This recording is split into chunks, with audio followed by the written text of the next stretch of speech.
Nous sommes ensemble jusqu'aux portes de 11h, mesdames et messieurs. On n'a qu'une seule vocation dans cette émission et sur Film Guinée. Vous aider à mieux comprendre l'actualité dans toute sa dimension et sa diversité aux opérations techniques.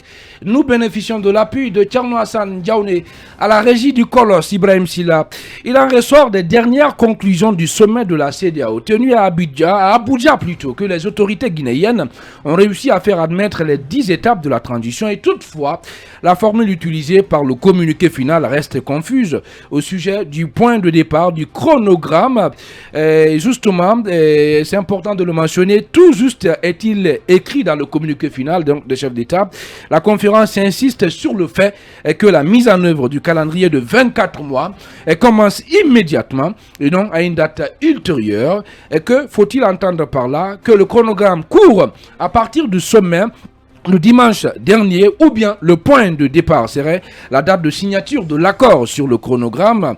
Et comment expliquer cette situation? Le colonel Mamadi Doumbouya va-t-il prendre un acte officiel pour marquer effectivement le démarrage de la transition comme l'a fait Assimi Goïta au Mali?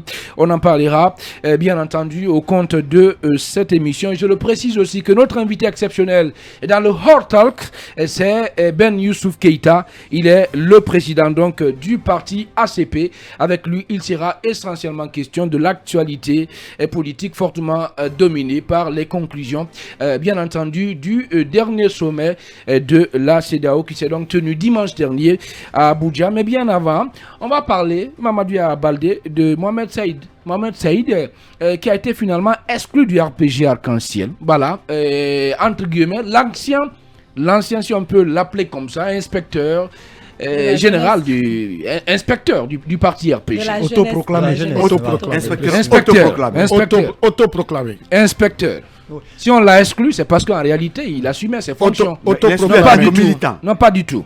Je suis désolé. Oui, Mamadou Yaha, qu'est-ce qui s'est passé? Alors, hier, c'est un sujet, en tout cas, sur lequel nous avons pu débattre ici. Alors, je rappelle que Parlez comme un homme, un petit café, tenez ça et buvez. Parlez bien, Mamadou Yaha. Allez-y. Hier, on parlait de ce sujet-là. Je rappelle que le rôle des journalistes, c'est de lever le lièvre. Et c'est à la société de poursuivre, en tout cas, la suite. Et je pense que ce sont les décideurs après qui prennent les décisions. Nous, on ne fait que mettre le doigt sur la plaie.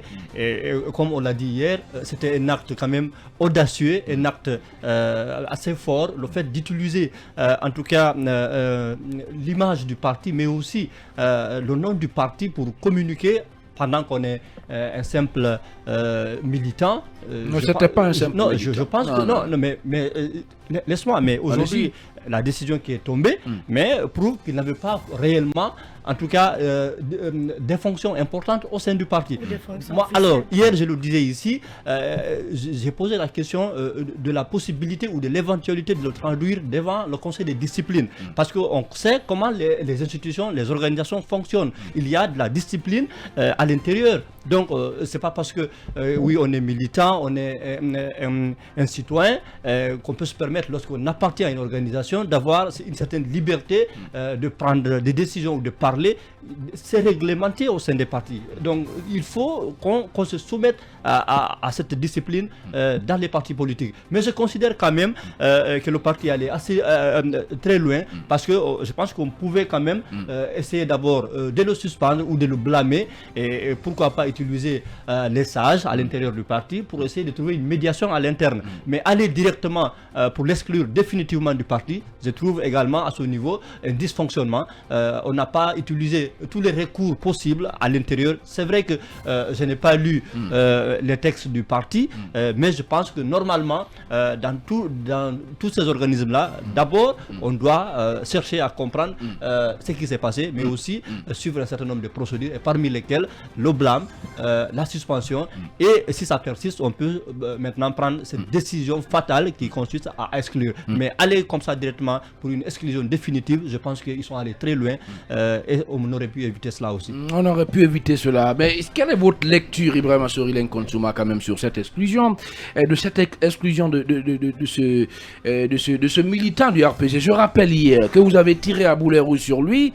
Est-ce que vous comprenez la décision finalement qui a été prise par le parti de Alpha Condé? Mais très bien, quand Yaya a dit que le RPG allait très loin, je ne comprends pas. Je pense que le RPG a été même complaisant avant de prendre la décision. décision contre M. Saïd Touré. Vous savez, il vous souviendra qu'il y a plusieurs moments qu'il fait des sorties fracassantes contre le parti et c'est responsable.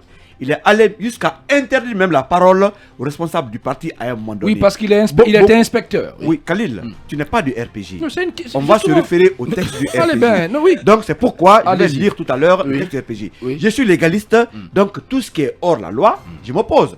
Le RPG a fait, la lettre est là, c'est une lettre référenciée. Comparez cette lettre aux différentes décisions, lettres de Saïd Touré.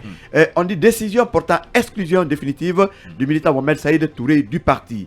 Le secrétaire général, vu les statuts en ses articles 41 et 42 relatifs aux fautes et sanctions, considérant le non-respect des obligations prévues à l'article 10 relatif aux devoirs de tout militant, considérant l'usurpation des titres d'inspecteur de la jeunesse dans un premier temps et d'inspecteur général par la suite, responsabilités qui n'ont jamais existé dans les statuts du parti, considérant les atteintes à l'image du parti par des déclarations fantaisistes, des comportements de déshonneur et de manque de probité, etc.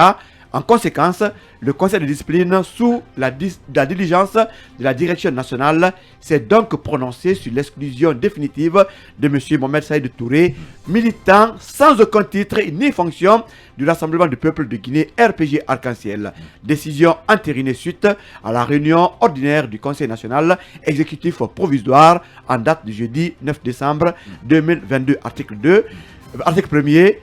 Entérine cette décision du Conseil national exécutif provisoire relative à l'exclusion définitive de M. Mohamed Saïd Touré du RPG Arc-en-Ciel. Article 2. La présente décision qui prend effet à compter de sa date de signature sera enregistrée et publiée partout où besoin sera pour le Conseil national exécutif provisoire. Le secrétaire général très provisoire, oui. Lansana Kobara. Peu importe. Très RPG, c'est la cuisine interne. C'est une organisation, en tout cas, légale.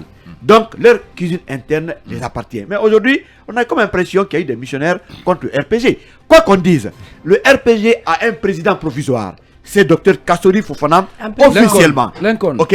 Non, je termine. Ça, c'est un. Deuxièmement, le RPG a des secrétaires administratifs et généraux. Acceptez le RPG a un bureau politique national, a un comité central. Allez. Je crois que cette organisation, même si elle n'est pas aujourd'hui au pouvoir, elle reste organisée. Je vous pose cette question, oui, Lincoln. Vous noyez, prenez la pirogue, c'est mieux. Non, je ne dois pas. Quand ce monsieur se faisait appeler, on va dire ça comme ça, il se faisait appeler inspecteur, disons, du bureau des jeunes du RPG. Où étaient ces gens-là, ce bureau provisoire, ceux qui le dirigent là? Pourquoi à l'époque on n'a rien dit? C'est maintenant qu'on sort ses griffes pour parler. Pourquoi, Lincoln? Khalil? Non, mais je vous pose la question. D'accord, la question est posée. Oui. Je vais répondre. Oui. En tant que légaliste, Bien. je me fie au statut et règlement intérieur du RPG Arc-en-Ciel, puisque je ne suis pas du parti. Mais du structure provisoire qui souffre aussi de légitimité. Non, peu importe. C'est important de le mentionner. Non, peu importe. Oui. Ça, c'est l'affaire du RPG. On n'est pas du RPG. Non, mais que ces organes soient provisoires. Le commentaire est libre, Lincoln. Nous, on n'est pas du RPG. Le commentaire est libre. On a le droit de dire ce que nous pensons. Du parti. Allez. Mais j'ai appris Bien. qu'on voulait donner une chance à M. Touré, en tout cas, de revenir à des meilleurs sentiments, ce qui expliquait, en tout cas, ce passage vide en termes de décision. Mais aujourd'hui, qu'on le veuille ou pas, moi je voudrais qu'on s'en tienne aux structures du RPG, parce que ce parti est organisé. Son président, c'est Alpha Condé. Il y a un président de l'organe provisoire en Guinée, Kassori. Il y a d'autres structures du parti. Et il y a un autre président. Quel est notre président? Depuis Istanbul. Hein. Oui, mais il est le président officiel du parti. Oui. Il y a d'autres organes. Allez. Donc, moi, je m'en tiens quand même à l'organigramme officiel du parti. Que ce soit le RPG ou d'autres partis. On n'a pas intérêt aujourd'hui que les grands partis dans ce pays meurent. J'ai comme l'impression que certaines personnes ont intérêt que l'UFDG, le RPG, l'UFR, d'autres partis meurent. Non. On ne décrète pas la mort d'un parti. Vous On ne décrète pas la mort d'un parti. L'école, ce serait normal, c'est la loi de la nature. De ces partis qui ont C'est la loi de la nature. On parle N1. Bon, on va parler N1, s'il vous plaît. Les gens nous écoutent, surtout ma grand-mère du côté de Faloulaye. Allez, les gars. Maintenant, Diana, c'est important. Est-ce que vous comprenez la décision du RPG? Surtout que ce monsieur était là, il exerçait bien entendu ses activités politiques au nom du parti, on n'a rien dit. Il se faisait appeler inspecteur, on n'a rien dit. C'est maintenant qu'on parle de lui, c'est maintenant qu'on se lève pour l'exclure. Il faisait parler de lui, Khalil, mais est-ce qu'en fait, est-ce que l'eau était montée pour que ça verse aujourd'hui. C'est-à-dire Puisqu'en fait, là, il y a eu le sujet pour lequel je crois on l'a notamment exclu, c'est parce qu'il a parlé de dialogue. Et il a soutenu à ce que le RPG participe à ce dialogue-ci. Et que même ils sont en train déjà de participer au dialogue. Je pense que c'est l'eau est montée là-bas et c'est tombé. Ou bien, elle est tombée. C'est Mohamed Saïd qui est tombé justement. Et moi, selon mes informations, hier, je me suis renseignée, notamment un leader de l'ANAD m'a dit que c'était lui particulièrement, eux qui ont appelé des personnes, des dirigeants du RPG pour leur dire, écoutez, ça a fuité. Est-ce que c'est vrai ou pas? Nous, on ne veut pas savoir. Vous mettez ça au clair pour que nous, on sache votre position officielle. Si je vous comprends bien, c'est les leaders de la NAD qui ont fait le navria. C'est pas du navria.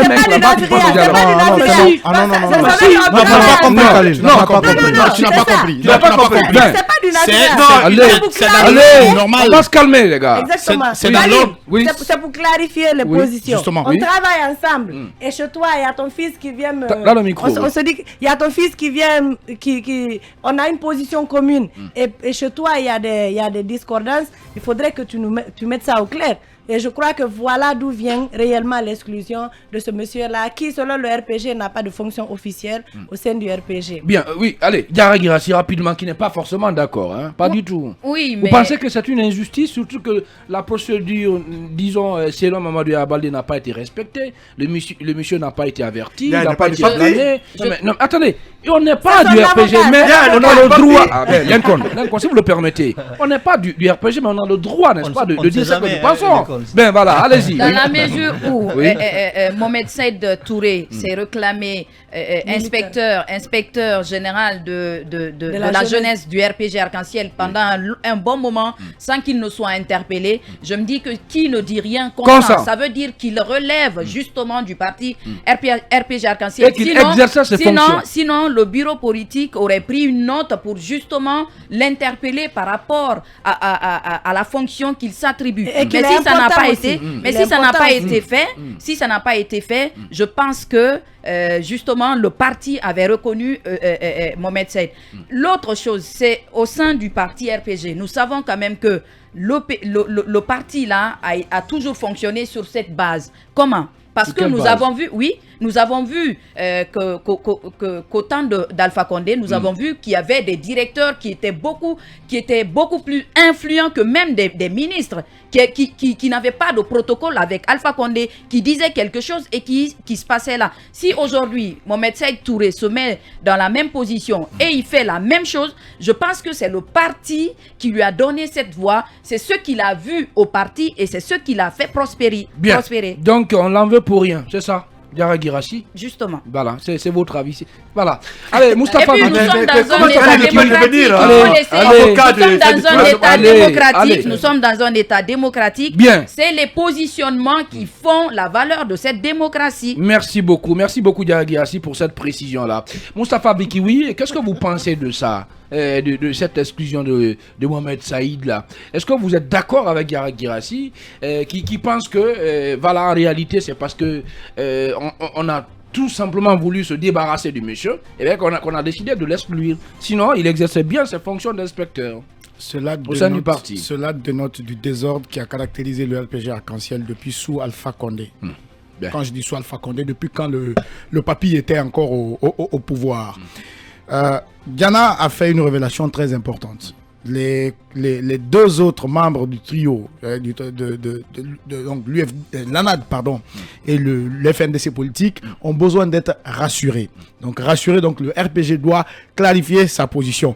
Saïd peut-être a fait fuiter une information qui se discutait au sein du parti. Et si ça a fuité, encore une fois, c'est que ça ne sent pas bon au sein du RPG. Peut-être que les RPCistes veulent rester fidèles à Alpha Condé, ou ceux qui sont opportunistes comme Lincoln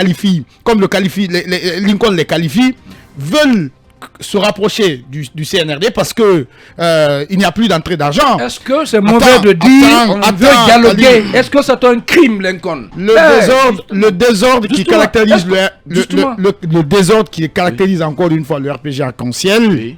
Selon vous. Hein. Oui, selon moi, je le dis, c'est selon mon avis. vous, Donc, il y a un désordre. Sinon, si c'était encore un parti organisé, Saïd ne pouvait pas se permettre de prendre une quelconque décision pour engageant le parti à aller à un dialogue, alors qu'officiellement, devant l'opinion publique, le RPG a une position ferme vis-à-vis de ce cadre de dialogue. Bien. Allez, Emmanuel Minimono, rapidement. Honnêtement, je pense que M. Saïd a tenté de simuler une tempête dans un verre. Honnêtement.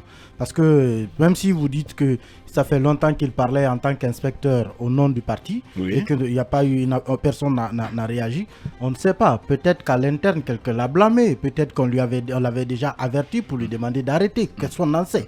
Ce qui est sûr, c'est que je crois que son exclusion peut bien se justifier. C'est vrai, Yaya peut trouver qu'il est parti. Le parti est parti trop loin. Mais ça dépend aussi de la faute. Vous savez, la question du dialogue aujourd'hui, c'est une question nodale de la transition. C'est une question centrale. Et officiellement, c'est un constat. Le RPG Arc-en-Ciel n'est pas au cadre des dialogues. Ça, c'est un constat. Et ceux qui ont annoncé que le RPG Arc-en-Ciel n'irait pas au cadre de dialogue, on les connaît. Ce sont les responsables officiels du RPG. Donc, si quelqu'un doit annoncer le retour du RPG au cadre de dialogue et que cela soit pris au sérieux, ça ne peut être que ces mêmes responsables. Donc, c'est une question aussi importante que quelqu'un qui n'a pas, comme le dit le communiqué, une fonction officielle.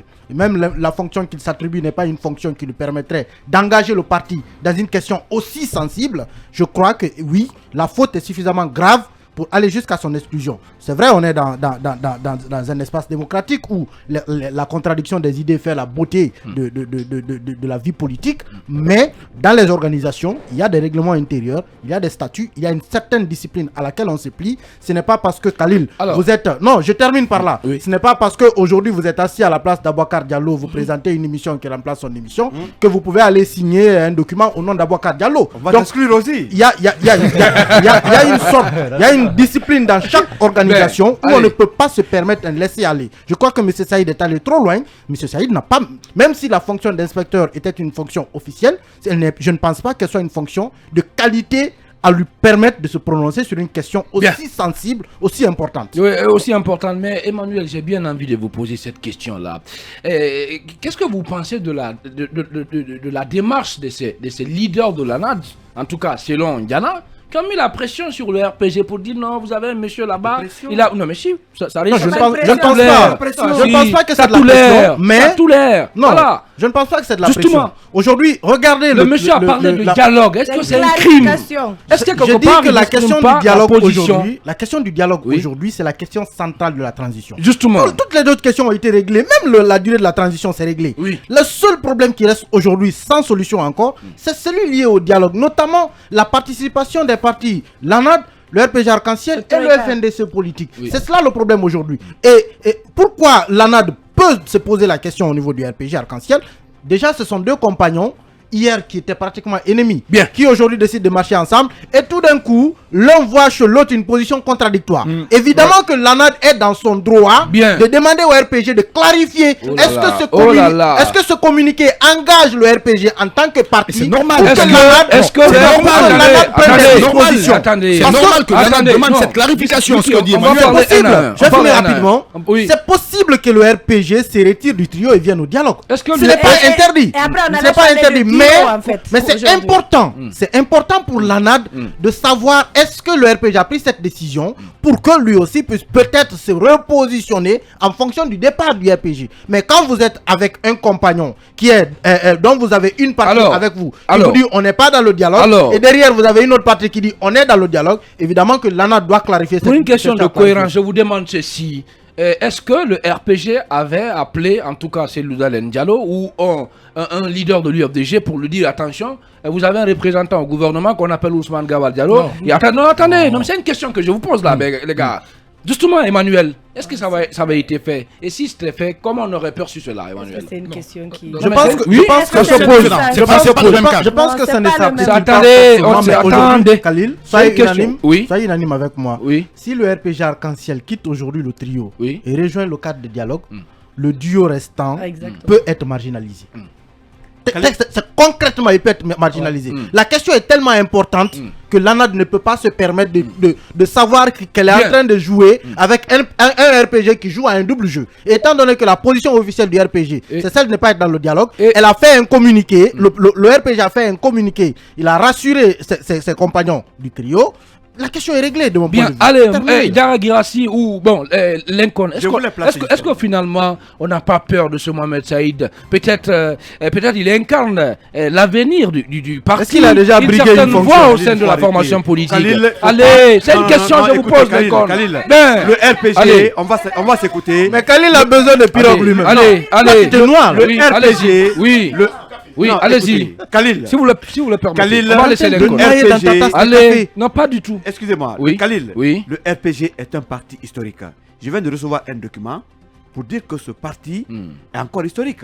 Et Mohamed Saïd Touré, pour la précision, était le vice-président d'un parti qu'on appelle PUSG. Oh là là. Il a écrit sa lettre d'adhésion au RPG. Oui. C'était pratiquement le 17 février 2018. Il y a la lettre en face de moi. C'est bien écrit, lettre d'adhésion au RPG Arc-en-Ciel. Monsieur le secrétaire général, c'est une grande fierté pour moi de venir auprès de votre auguste personnalité solliciter mon adhésion totale au sein de votre formation politique RPG Arc-en-Ciel. En effet, vu les progrès réalisés par le RPG Arc-en-Ciel sur la scène politique nationale et internationale, vu la maturité, le calme, ainsi de suite, il a demandé son adhésion au parti. La lettre est signée. Et c'était en quelle année? En 17 février 2018, Mohamed Saïd Touré, la lettre est là. Allez, vous savez qu'est-ce qu'on va faire, le gars? Est-ce que ce dernier peut engager aujourd'hui les partis? Allez, il arrive en 2018, le parti perd le pouvoir en 2021. Donc il a fait 3 ans au parti. Ce n'est pas déterminant. Et il veut engager le parti. Ce n'est pas déterminant. Vous pouvez attendez, si vous le permettez, c'est pas déterminant encore une fois. Vous pouvez venir en dernière position, après vous retrouver en première position. Voilà. Allez, vous savez, ça dépend de votre poids. C'est un poids qui n'a pas lui. Qu'est-ce qu'on va faire si vous le permettez? On va faire court. On va donner la parole à ce Mohamed Saïd là. Partons sur le terrain. Qu'est-ce qu'il en dit? Comment il réagit à cette décision-là? Surtout à tous ces commentaires, aux commentaires de Ibrahima Sorilin Konsuma qui estime que pratiquement qu'il est de, comment on appelle ça même, de la dernière vague, bien sûr, de la dernière pluie au niveau du RPG Arc-en-Ciel.